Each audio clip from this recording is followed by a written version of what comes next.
പോയിടാം നാം യേശുവിനായി സാക്ഷികളായിടാം. പോയിടാം നാം.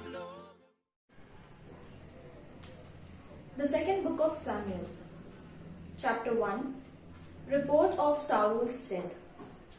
After the death of Saul, David returned from his defeat to the Amalekites and spent 2 days in Ziklag. On the third day, a man came from Saul's camp with his clothes torn and dirt on his head.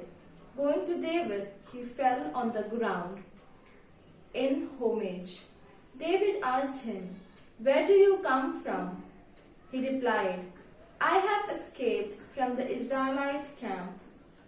"Tell me what happened," David bade him. He answered that the soldiers had fled the battle and that many of them had fallen and were dead. Among them Saul and his son Jonathan. Then David said to the youth who was reporting to him, "How do you know that Saul and his son Jonathan are dead?"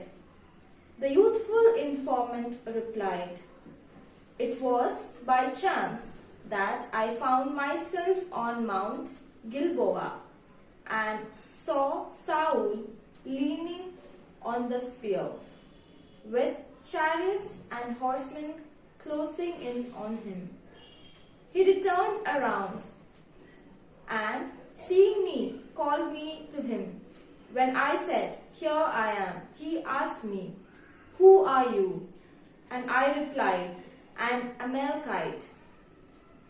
Then he said to me, 'Stand up to me, please, and finish me off, for I am in great suffering, yet fully alive.' So I stood up to him and dispatched him, for I knew that he could not survive his wound. I removed the crown from his head and armlet from his arm and brought him here to my lord." David seized his garments and rent them, and all the men who were with him did likewise.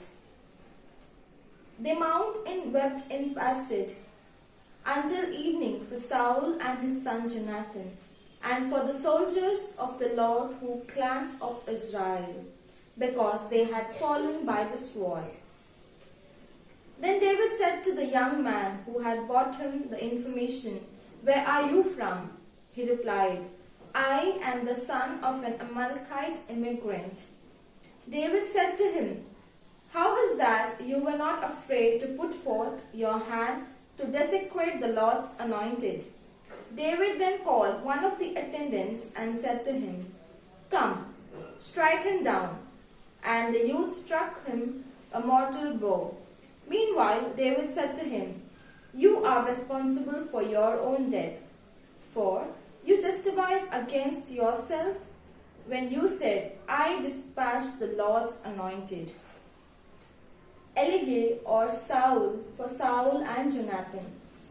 Then David chanted the Elige for Saul and his son Jonathan, which is recorded in the book of Jasher to be taught to the Judites.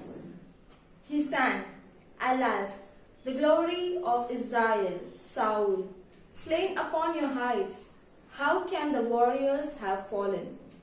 Tell it not in Gath, Herlad, it not in the streets of Ashkelon, lest the Philistine maidens rejoice, lest the daughters of the strangers exult. Mountains of Gilboa, may there be neither dew nor rain upon you, nor upsprings for the deeps. Upon you lie in begrint the warriors, shields the shield of Saul, no longer anointed with oil.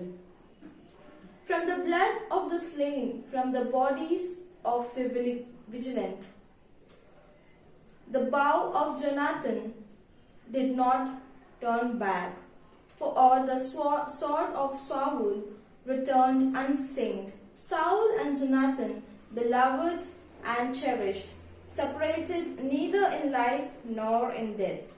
Sniffer than eagles, stronger than lions. Women of Israel, weep over Saul, who clothed you in scarlet and in finery, who decked your attire with ornaments of gold. How can the warriors have fallen in the thick of the battle?